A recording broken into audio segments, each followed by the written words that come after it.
Hello, fellow YouTubers and teachers and investors, anyone that's watching right now. In this video, I'm going to go over a few news articles for teachers, one on the student loan crisis, one on good cities to actually live in to be a teacher in terms of the finances, and just good general tips in order to get rich. I'll be at a conference in Dallas for AP Biology the rest of this week. I still should most likely be able to get a video in on Saturday as well. If you have any questions, feel free to click like, subscribe, hit that bell to get notified if you'd like, any of that good stuff, right? All right, in this article, and I'll put a link in the description below, from the Atlantic recently, says the financial calamity that is the teaching profession. Teachers are actually suing the government over debt relief that never came. The financial problems do go much deeper than student loans. So I'm going to focus mostly on student loans, but there are other issues at play. America needs teachers. A majority of the most experienced teachers expect to retire in the next few years, and thousands will leave the profession prematurely with job dissatisfaction. That's not necessarily monetarily. How do we get more people to join the profession? Policymakers came up with an idea that would help give teachers some extra support in paying off student loans. So in 2007, Congress, which administers federal financial aid, offering student debt relief to recent graduates, essentially make your monthly minimum payments for 10 years and your loans will be erased. Many teachers out there might, or newer teachers might currently be trying to do this. Now, thousands of public service workers, including teachers, nurses, and firefighters, have applied when relief went into effect to no avail. Just 1% of applicants who say they meet the ostensibly basic criteria have actually been approved. The rest are misleading bureaucratic requirements. A lot of horror stories of loan officers not actually putting in money that you're putting in per month. They're messing up their administrative paperwork and otherwise. Now, teachers across the United States are suing the education department, alleging its failure to make good on the loan forgiveness violates their constitutional right to due process and administrative procedure laws. So there's quite a few politicians currently that are aware of this as well. So, loan forgiveness, a lot of teachers plan their lives around getting out a student loan, getting your education degree, or any other degree, and then teaching, and then being able to cut off their student loan payments after a while. Teaching is a family calamitous fact. Without loan forgiveness, families face a lifetime of hardship. There are some horror stories of people paying student loans for 20, 30 years after. Here is the part of the article that I'm very concerned about. Teachers have never been particularly well paid, but in recent decades, the financial situation got remarkably worse. First, the pay has not grown. Relative teacher wages have been eroding for half a century. When you look at 1996 to 2018, average weekly pay decreased by $21. That's factoring inflation. Stuff costs more. Be aware of your health insurance costing quite a bit more recently, right? Other college graduates for other degrees actually rose $323. We went down $21. Other majors went up $323. Teachers on average earn about $58,000 a year. Certain states are much lower, like Oklahoma, West Virginia, which actually caused strikes. Second one is the cost, inflation. I'm going to be doing quite a few videos on health care and how it's getting very expensive. Also housing, childcare, higher education like college have gotten much more expensive. Certain cities like San Francisco, Denver, and Seattle, housing costs have exploded and the teacher pay did not go up in line with these. On student loans, most degrees have 65% of graduates have an average of $28,000 of debt. If you put down $1,000 a month into this, it would take about 3 years to pay off your debt when you count all the interest.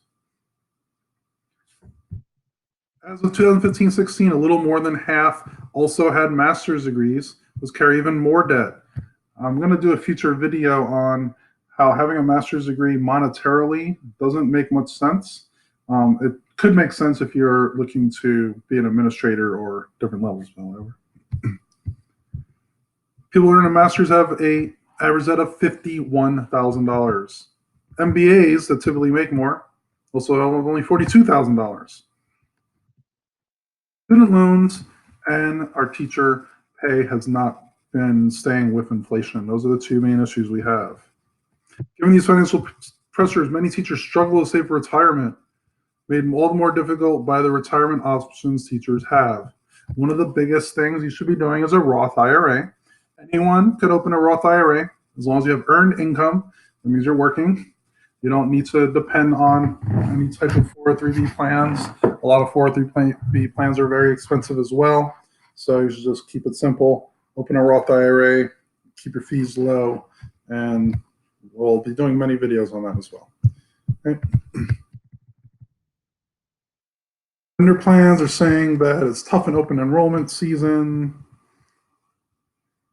I'm going to mention to a lot of our new teachers in our district, and we're starting pretty soon, to look at opening a Roth IRA, look at your insurance benefits, make sure that everything's in play there, and not really have to worry about that in the middle of the school year when you're probably busy teaching.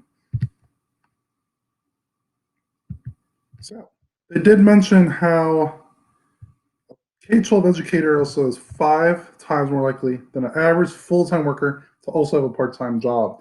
A lot of people are working second jobs just to make ends meet.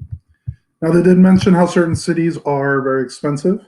This is a USA Today article showing in many teaching jobs, teacher salaries can't even cover the rent in terms of percentages. Miami, for instance, one teacher here is making $64,000 a year plus benefits after 26 years of working, but her rent is $2,000 a month. Spending a good 30 to 40% of our income on our mortgage. I would recommend having no more than 30% of your mortgage or rent. Ideally, less than 25% of your mortgage or rent should go into your salaries.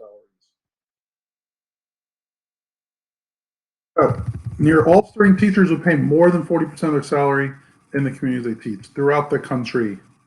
The darker red here means almost 60%. These are smaller percents. Recommended 20 to 30 or less than 20. New teachers, large amount are in that 30% or higher. Mid-career teachers, starting to look a little better. Then veteran teachers, pretty good. But by then, hopefully they have a lot saved. What does affordable mean? Again, less than 25%. Throughout the country, there is a lot of red in this graph. You look at, say, New York area, a lot of it's in the dark red. California, especially Silicon Valley, super dark red. I used to teach in Austin, and then I moved down to San Antonio. San Antonio, average salary does seem a bit lower than it is. I think it's higher than that.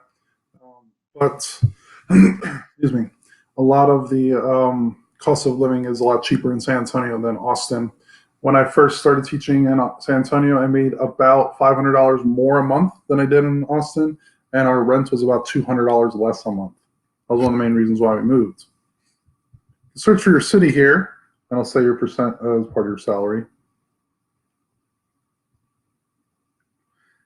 The highest paid teachers, Johnstown PA, median pay $50,000, annual rent's only about $8,000. It's one of the best places to live. How much should teachers be paid? The average is $58,950. Even when benefits thrown in, we've earned 13% less than similar education. So what I would recommend based on this video, based on this article, consider moving to other areas that are grayer if it's possible to do that, especially if you're a new teacher. If I was a brand new teacher, I probably wouldn't want to work in San Francisco. It'd be really hard to survive there. Okay?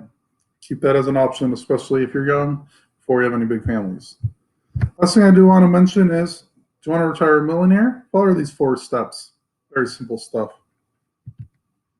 Calculate how much you need to save each month. In my definitive teacher retirement video, I did cover how much our pension is and how to calculate how much we're going to get there. You should calculate what your final number will be in retirement. And I left a link to the definitive teacher retirement calculator on the description below. Here to take some serious sacrifices. $5 Starbucks every day. Yes, it does add up. People are saying, oh, it's no big deal. You got to live your life. Yeah, $5 a day is $150 a month. You might have to make some sacrifices, especially if you're not able to save at least 10% of your income. Ideally, you could save there 15%.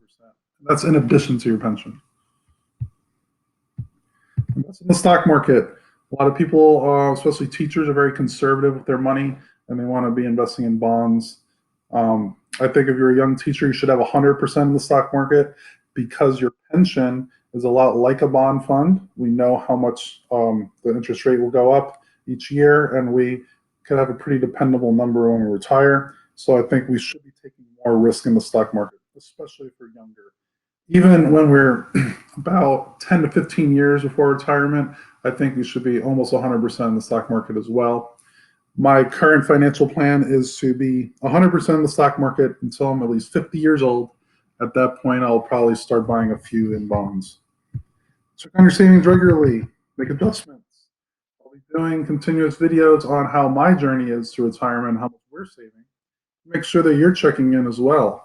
I'm trying to mimic and model good behaviors. I think a lot of teachers know about mimicking and modeling for your students. So hopefully that would be one way to help benefit as well to others. Okay?